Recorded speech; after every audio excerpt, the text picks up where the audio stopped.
Jonathan and David.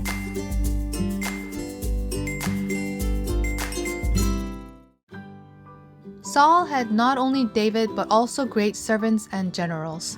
Among them, Saul's son, Jonathan, showed bravery in the battle against Philistines and led the country to victory in a battle.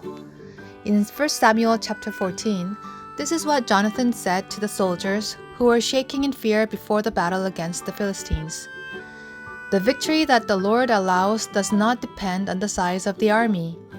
What do you think? Doesn't it sound like something you've heard before? The Lord does not save His people by using swords and spears. It is up to the Lord whether one wins or loses a battle. That's right.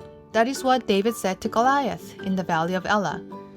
David and Jonathan must have known that there's nothing to fear except for God, and that they need to trust only God and not swords, weapons, or the number of men in the army. And perhaps because they knew that, we can see how the text today tells us that Jonathan was drawn to David and even said that he cares about David as much as he cares for his own life. Jonathan and David make a promise to the best friends, and Jonathan gives David his clothes, sword, bow, and belt. These two people recognize each other's faith in the God that they both believe. So they were able to really love each other as much as they love themselves in their faith in God. Jonathan helped David a lot. After the fight against Goliath, the people of Israel liked David, and Saul hated David when he found out that people liked David. But whenever King Saul's hatred for David grew, Jonathan persuaded Saul, saying David never committed a crime towards you. On the contrary, David did good things and helped you.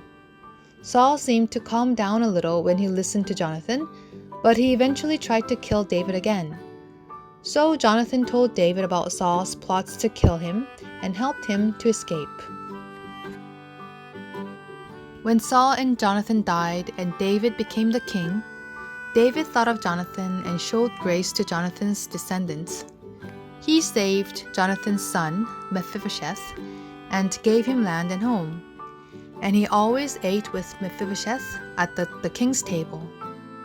Jonathan and David, two people who showed the most beautiful friendship in the Bible, weren't just two friends who got along well. They kept their friendship to the end as friends of faith who fear not the world but only God alone. Friends?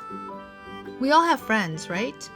Can you see how friendship isn't just based on how well you get along with each other and how much time you spend with each other?